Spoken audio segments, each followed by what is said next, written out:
So yeah, the Bitcoin ETF itself is not something I would buy because it's futures based, and I generally don't like futures based commodity ETFs.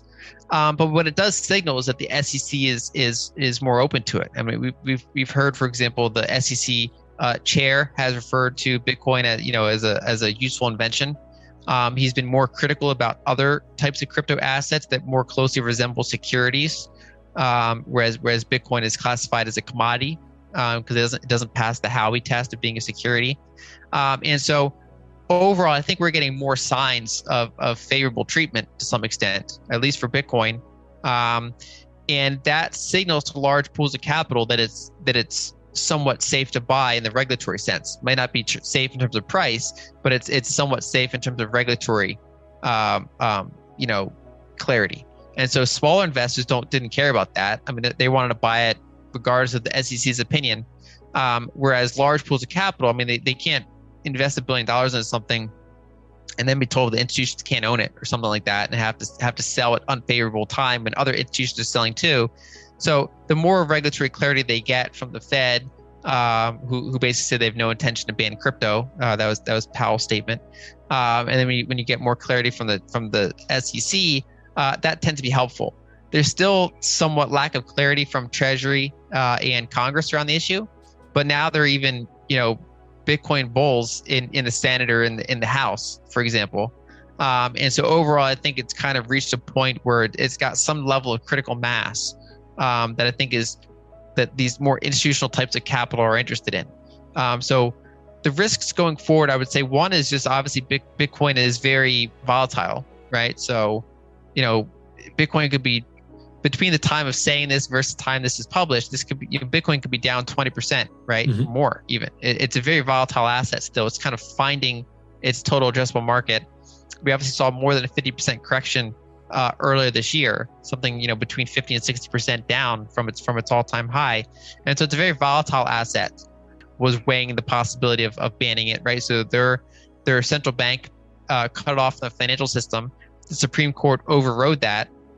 Then it was being talked about in Congress to maybe ban all ownership of it, and now that never went through, and now that's kind of being reconsidered. A key focus I'll have for years, I believe, is on energy policy. I think this is gonna be a really important thing to watch, because the degree to which we have energy shortages or lack thereof will be very important for overall inflation, which is then very important for all sorts of different policies and different asset classes. You're investing in the idea that this technology will probably continue to take market share in some ways. There's ongoing development around the ecosystem. There's ongoing development on layer 2 technologies. There's still upgrades happening even on the base layer, like Taproot, for example. So basically, you're getting this kind of technological S-curve adoption. But on the other hand, it's also now that it's big enough, people view it as partially an inflation hedge. Especially because it's not just the US. I mean, there are countries that have 20, 30, 40% inflation right now. And many of those people go and they buy Bitcoin as part of their holdings instead if they can access it. And so overall, I view it as it's got that monetary aspect of gold, but it's also a tech stock. And obviously, it's very different kind of risk reward than gold, because gold is obviously this 5,000 year established store of value, whereas with Bitcoin, it's 13 years old, and you're investing in the basically the probability that it's going to continue to monetize and reach whatever total addressable market that it's going to reach. So they're two rather different approaches, but I think that they somewhat kind of benefit from each other in a portfolio, right? So the periods of time where gold could do better, there are periods of time where Bitcoin could do better, and it depends on how much volatility someone wants in their portfolio. So why do you see holding a sizable Bitcoin allocation as preferable to holding any tech stock? Because I think over time, I think when we look at tech stocks now, especially FANG stocks, many of them are not rapidly innovating anymore, right? So they've reached a very dominant market share, and I think they're kind of eventually slowly going to transform into value stocks that are already very expensive. And so there's that aspect. And then if you look at growth stocks in general, many of them are just extremely highly valued when you compare them to revenues, when you compare them to earnings. And those aren't scarce, right? So if they're highly valued, the CEO can issue more shares of that company to raise capital and try to grow faster, right? So you're buying into something that you're putting a monetary premium on something that is not scarce. Shares of a company are not scarce. Whereas Bitcoin can get larger than any individual company because it's not tied to earnings or revenue. It's basically being measured as its usefulness as money. And essentially all monies are just kind of ledgers that we have a reason to believe are secure, right? That no one's going to just add to, no one's going to take ours away.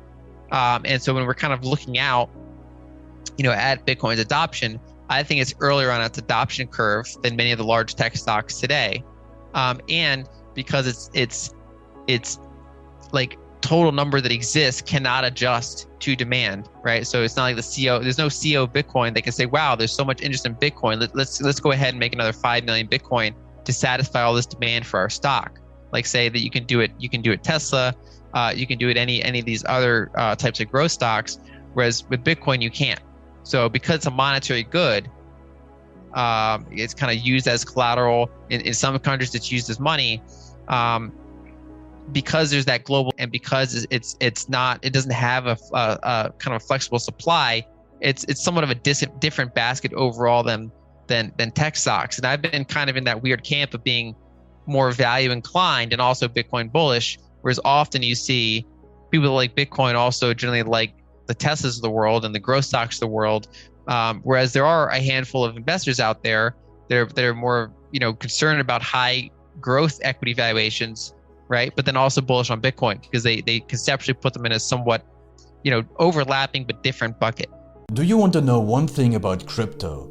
I made over 3,000% in profit in a few weeks. Fact is, the traditional financial system, the traditional money system makes you poor, not rich. If you want to earn $500,000, $1 million, you have to wait until you're 50, 60, 70 in the traditional financial system, and you probably will still be broke. And you will be old. This is not a sexy combination, as you can imagine. But the question is, how can you start in crypto and make these profits? Where to invest? Where to start? My name is Gunnar and I'm from Germany, as you can hear, and things are a little bit different in Germany. More about that later on. Fact is, there are lots of different cryptocurrencies. It's a gigantic universe where beginners and professionals get easily lost. But there is light at the end of the tunnel. There are 7 key steps you need to follow to become successful in this market. You have to know them, and if you fail one of them, it's literally impossible to succeed in this market. Just an example, one of the key points is your exchange, and one of the biggest are, for example, Binance and Coinbase.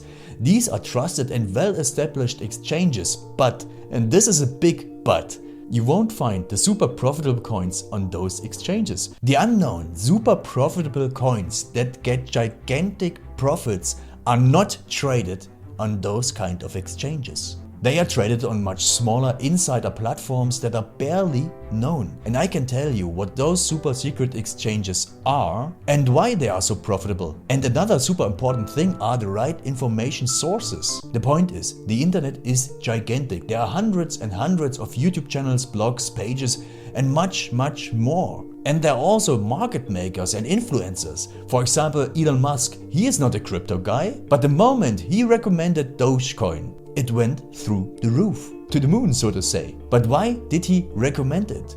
Where did he hear it from? He didn't hear it from newspapers. And believe me, he is listening to someone. But you have to know who, and you have to react before he is reacting. This is really, really important. And these are only 2 of the 7 steps you have to follow in order to be successful in crypto. And if you want to know all of these steps in much more detail, and if you want to have a comprehensive checklist, here's what you should do. There is a link below this video. Click on this link and you will get the opportunity to subscribe to my channel. Click on the link and you will see a video where I explain the next steps. So see you soon. Click on the link now. I'll see you there.